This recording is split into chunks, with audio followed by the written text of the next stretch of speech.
ప్రతిదాన్ని చంద్రబాబు నాయుడు గారు వాళ్ళ క్రెడిట్లోకి వేసుకోవడానికి చూస్తాడు. నేదురుమల్లి జనార్దన్ రెడ్డి గారు Rajiv Gandhi IT technology park అని చెప్పి హైటెక్ సిటీలో చేస్తే ఆయన పేరు మార్చేసి హైటెక్ సిటీ అని చెప్పి నేనే కట్టాను ఇప్పటికీ ప్రచారం చేసుకుంటాడు. రాజశేఖర రెడ్డి గారు తీసుకొచ్చినటువంటి రింగ్ రోడ్ ని నేనే వేసాను ప్రచారం చేసుకుంటా ఉంటాడు చంద్రబాబు నాయుడు గారు. PV express highway Rajasekhara Reddy గారు తీసుకొస్తే ఈయనే తెచ్చా అని చెప్పి ప్రచారం చేసుకుంటా ఉంటాడు. సో ఇలా రింగ్ రోడ్ రాజశేఖర రెడ్డి గారు తీసుకుని వస్తే ఈయన చేశాను ప్రచారం చేసుకుంటా ఉంటాడు. అలానే ఎన్టీపీసీ గానీ గ్రీన్కో గానీ లేదంటే రెన్యూ ఎనర్జీ గానీ ఇలా అన్ని జగన్మోహన్ రెడ్డి గారు ఉన్నప్పుడు తీసుకుని వస్తే ఈయన ఖాతాలోకి వేసుకున్నాడు. అలానే ఏదైతే కొన్నిటికి పేర్లు మార్చి క్రెడిట్ ఈయన చోరీ చేసేటటువంటి కార్యక్రమం చేశాడో మనం అనేక సందర్భాలు చూసాం. ఇప్పుడు భోగాపురానికి సంబంధించి ఆంధ్రజ్యోతి హెడ్డింగ్ పెట్టి భోగాపురం సిద్ధం, రెక్కల విప్పనున్న విమానాశ్రయం, వచ్చే నెలలో ఎగరున్న తొలి విమానం, వ్యక్తిగతంగా శ్రద్ధ పెట్టిన రామ్మోహన్ నాయుడు అంట.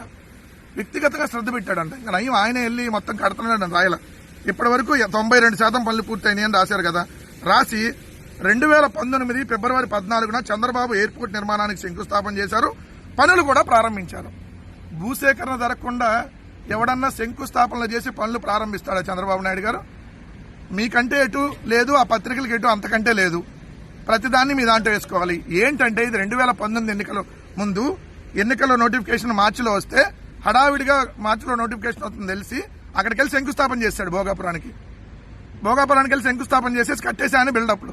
కానీ భోగాపురం విమానాశ్రయానికి సంబంధించినటువంటిది ఏదైతే అనేక సమస్యలు దాంట్లో ఉంటే ఆ సమస్యలన్నింటినీ పరిష్కరించి సుప్రీంకోర్టు, నేషనల్ గ్రీన్ ట్రిబ్యునల్లో కేసులుంటే ఆ కేసులన్నింటినీ పరిష్కరించి జగన్మోహన్ రెడ్డి గారు ముఖ్యమంత్రిగా ఉన్నప్పుడు 2023 సంవత్సరంలో మే 3వ తారీఖున అన్ని అనుమతులు తీసుకొని ఎటువంటి ఆటంకాలు మధ్యలో రాకుండా అన్ని క్లియరెన్స్లు తీసుకున్నాక శంకుస్థాపన చేశారు జగన్మోహన్ రెడ్డి గారు. అది చంద్రబాబు నాయుడు గారికి జగన్మోహన్ రెడ్డి గారికి తేడా.